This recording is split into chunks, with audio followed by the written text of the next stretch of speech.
এই লোকটি একদিন একটি দোকানে গিয়ে দেখে একজন ভিখারি ওই দোকান থেকে অনেকগুলো মোবাইল চুরি করছে। তখন সে তাড়াতাড়ি ওই দোকানদারকে ডাক দেয় এবং এই কথা বলে দেয়। ওই দোকানদার তখন তাকে অপেক্ষা করতে বলে। ওই ভিখারি তখন সেই দোকানদারের কাছে ভিক্ষা চাইলে ওই দোকানদার তাকে একটি জুস দেয়। তখন সে তাকে অপেক্ষা করতে বলে এবং দোকানের ভিতরে গিয়ে তার জন্য খাবার নিয়ে আসে। সে তখন তাকে টাকা দিতে নিলে ওই লোকটি বলে, তুমি এই চোরকে এত কিছু কেন দিচ্ছ?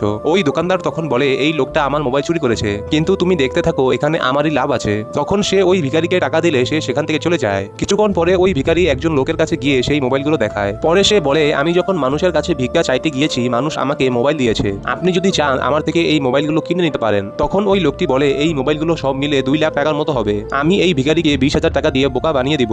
তখন সে ওই ভিখারির কথায় রাজি হয়ে যায় এবং তাকে 20,000 টাকা দিয়ে দেয়। ওই ভিক্ষুক ছেলেটি তখন তার ব্যাট এবং লাঠি নিয়ে সেখান থেকে চলে যায়। কিছুক্ষণ পরে সেই লোকটি ওই দোকানে মোবাইলের লক খোলার জন্য যায়। তখন একজন দোকানদারকে বলে, এইটা তো তোমার মোবাইল। ওই দোকানদার তখন তার মোবাইল চিনে ফেলে এবং ওই লোকটিকে ধরে ফেলে। ওই লোকটি তখন তাকে সব ঘটনা খুলে বললে তারা বিশ্বাস করে না এবং তারা দুজনে মিলে ওই লোকটিকে মেরে সেখান থেকে তাড়িয়ে দেয়। কিছুক্ষণ পরে ওই ভিখারি সেই দোকানে আসে এবং দোকানদারকে টাকা দিয়ে দেয়। তখন ওই লোকটি বুঝতে পারে তারা দুজনে মিলে সেই লোকটাকে বোকা বানিয়েছে।